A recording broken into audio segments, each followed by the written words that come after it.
Hello and welcome, all friends and all devotees of yoga and Buddhism. Today is Friday, thank God it's Friday, June the 21st, 2019. And I'm just going to continue with my disseminating the treasury of wisdom that I discovered years ago and I've been researching, studied really in depth. And I now decided to more or less work towards establishing an institution of advanced studies where other students, other scholars who are interested in this wisdom can benefit from researching and expounding upon it. This wisdom originally comes from the great Venerable Master Xingyun. Master Xingyun is the founder of Fo Guangshan. Fo Guangshan is the largest Chinese Buddhist organization in the world, responsible for building so many universities all over the world and for even bringing Buddhism to Africa through the Nanhua Foundation in Johannesburg, South Africa, which they Fo Guangshan established. So Master Xingyun has done tremendously well on the University of the West right here in the United States, Rosemead, California. So I've studied Master Xingyun. When I really discovered this treasury of wisdom, it was the most wonderful discovery I made in my lifetime. I mean, it was a fantastic discovery because I've been searching for wisdom. It's not that there's no wisdom readily available in so many writings and books, but the way Master Xingyun really puts this collection is so fantastic, and it addresses the way we should conduct ourselves in life in order for us to achieve our goals. See, it's so wonderful the way he puts it. You can see yourself at point A, you can see your goal at point B, and you can see how you have not been walking towards point B. This is just the beauty of Master Xingyun's great works. He has nearly 300 of these wonderful oracles, wonderful resources of wisdom. So once you find Master Xingyun's writings, once you find this particular oracle, I mean, he has over 100 books authored, but I'm talking about this particular wisdom library, wisdom collection. Once you find this wisdom collection, you now begin to take yourself from point A and, reconnect yourself, reposition yourself in such a way that you'll be moving towards point B. That's really what I discovered because, we have objectives in life. And many of us don't achieve our objectives because when we set out on the pathway, we end up in the bush, unfortunately. We didn't mean to go to the bush, but maybe the wind was blowing or something, and then we ended up in the forest. So that's really what happens to a good 90% of the human beings, of the 7 billion people that are residing on this earth. They know a sense of what they want to do, but they just are not able to get it done because one thing or the other caused it not to get done. So you start driving your car on the road, you end up in the bush, dead or wounded or something. This is the problem. You see, we all set out towards goals, but we never get there. This is the brilliance of these Master Xingyun's writings. These Master Xingyun's writings, they tell you precisely, don't get that car in the bush. And this is how you are not going to get that car in the bush. You need to stay focused, get your cars, concentrate on the highway and on the road signs and signals, and keep your car on track so that you can get from point A to point B. So that's what Master Xingyun does. He gives you instructions, clear, vivid instructions in black and white. You can read it clearly. His scholars have translated into English from Chinese. So you can see clearly what you need to do to get yourself to your destination, to accomplish your goal. Start out from point A, get to point B, achieve your objectives, become an excellent manager, be able to manage your time, be able to manage your life, be able to manage yourself, and achieve your goals. That's the secret. Listen carefully. People do not want to be bound by anything and wish to live in freedom and be at ease. However, we do not gain freedom just by wishing for it. In our everyday life, we are often bound by the fetters of fame and fortune, burdened by troubles and worry, and constrained by the right and wrong, gains and losses between self and others. How can we gain peace and ease?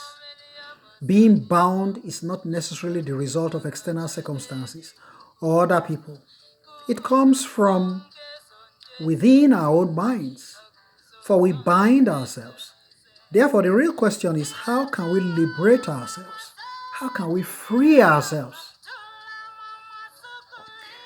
Okay, the following are some of the ways to consider, some good ways to consider, okay?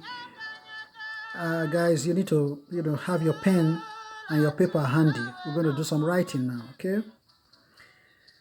Master Singyun says the following are some of the ways to consider. Consider the following instructions, the following treasures here of wisdom.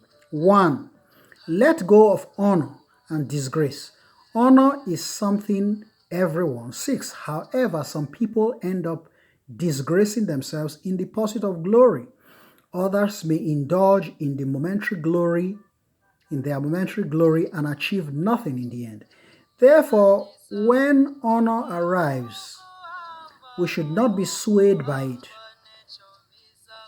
Do not be overjoyed with honor or be depressed in disgrace. We have to let go of both honor and disgrace. For how else can we find peace? When we are able to let what is honorable be honored and disgraceful be disgraced, setting our own standards for good or bad, and not be influenced by external circumstances, we will then be able to become carefree. Carefree, write that word down. We're going to need it later. 2. Let go of fame and fortune. It is human nature to seek fame and fortune, and there is nothing wrong with pursuing them in moderation.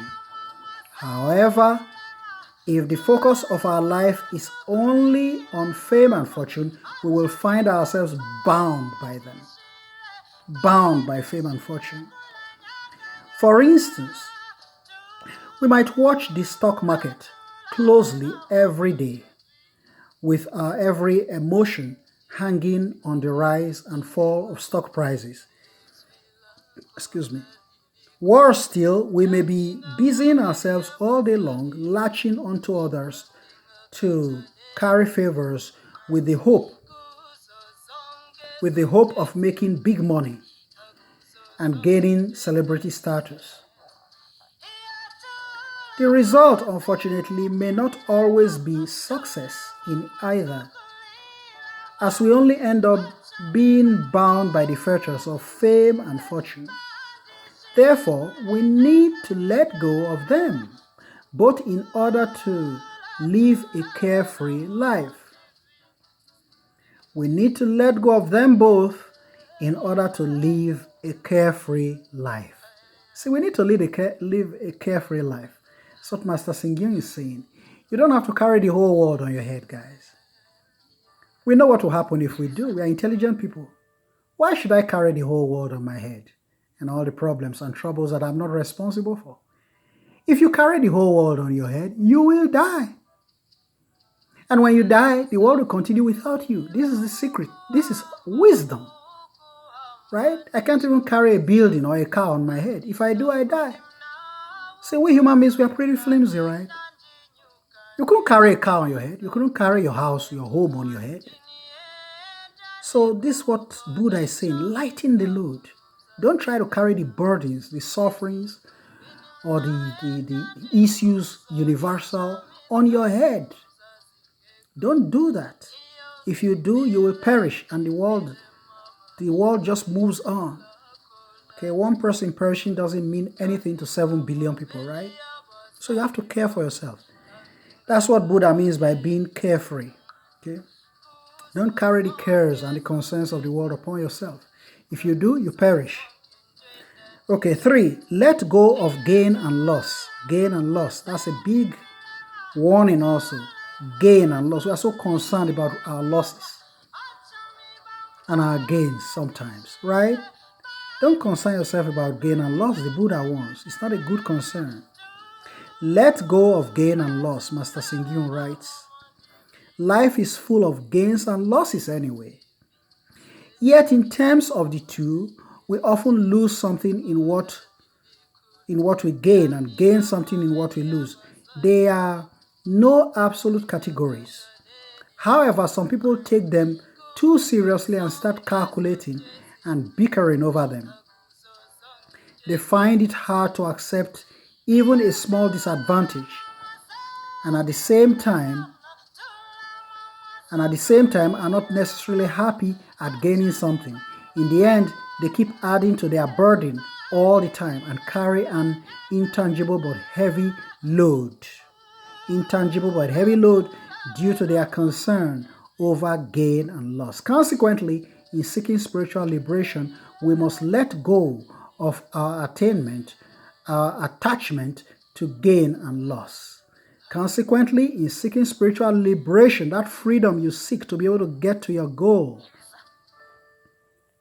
we must let go of our attachment to gain and loss. This is the warning from Master Singyun, which of course comes from the warning from the Buddha. Let go of gain and loss. Don't attach yourself to gain and loss, guys. Finally, 4. Let go of our desires. Okay, this is the 4th golden key. I call these the golden keys. These are our treasures now. Just imagine waking up early in the morning and having to read through this. Imagine how beautiful your day will be if you're an intelligent person. You wake up in the morning, you take your pen and read through these and jot important points of the day before you step out of your house.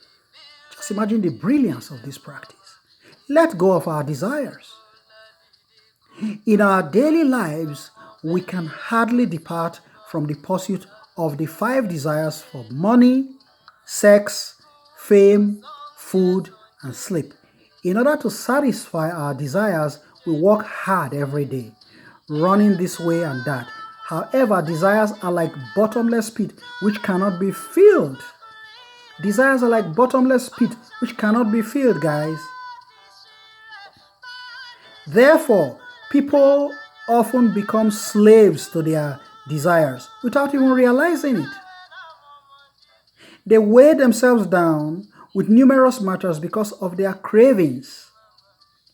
It is only by letting go of our greed for self-gratification that we can unload the burden of our mind and thereby gain peace and comfort. You have to let go of greed if you want to enjoy peace in this life and comfort. Finally, Master Singyun is going to summarize this great body of wisdom for us, a great treasure of wisdom. And guys, let's pay attention to the summary itself. What does a liberated person do? Such a person knows when and how to let go. A person who knows when to let go and how to let go is a universally free person. It's an absolutely liberated person. Okay? Such a person knows when and how to let go. What does a carefree person do? Such an individual simply lets go.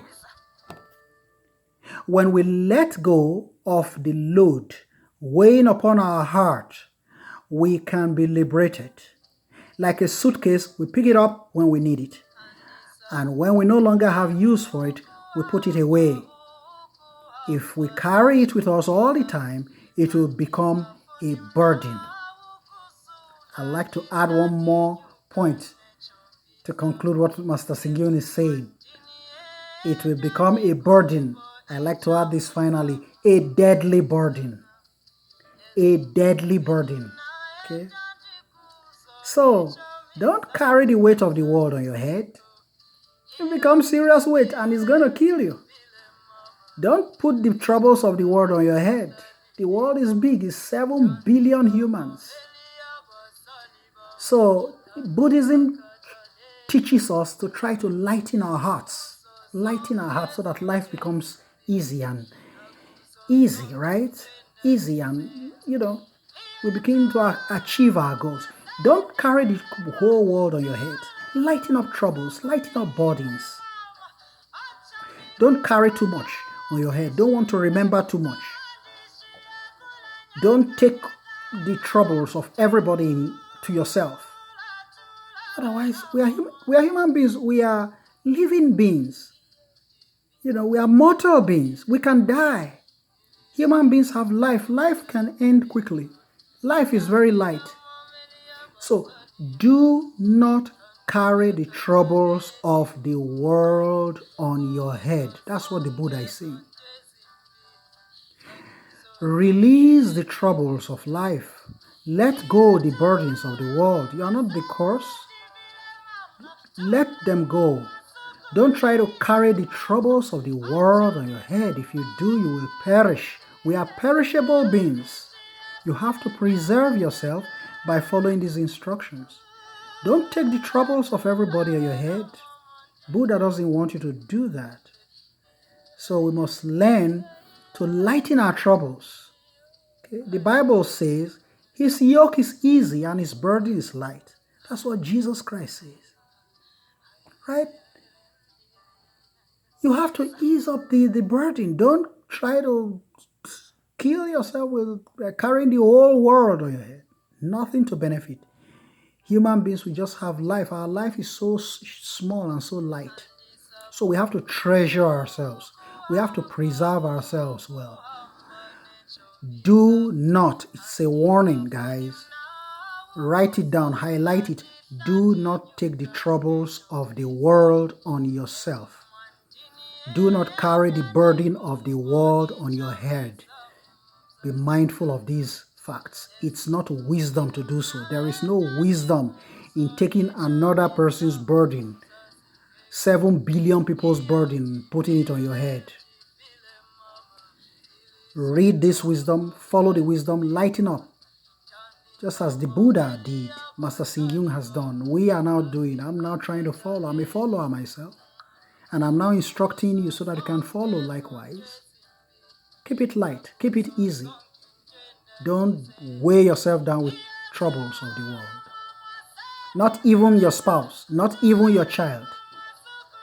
See, the Buddha warns all these things. Not even, don't say it's my spouse. Don't carry the troubles of your spouse on your head. Don't carry the troubles of your child on your head. Spouse and child, as near as they are to us, they can read. Spouse needs to read and lighten the trouble for himself or herself. Child needs to read. Everybody needs to read these instructions and follow them, because we all have Buddha nature. It's unwise to carry the troubles of the world on your head. If you do, you will perish. That's why it's unwise to do so. Don't take the troubles of everybody in the world and have to bear it upon yourself. There's no wisdom in that. Okay? So guys, I think I've really explained this wisdom well, and I hope you guys have written good notes. So I know you guys are going to, from here, you're going to proceed. Many of you are going to work. I'm going to work myself today. It's Friday. But many of you are going to also go to your temples of peace and reflect and meditate. Sit down quietly, deliberate over this beautiful wisdom which I have shared with you. Enjoy your Friday and your weekend. Namo Amitofo.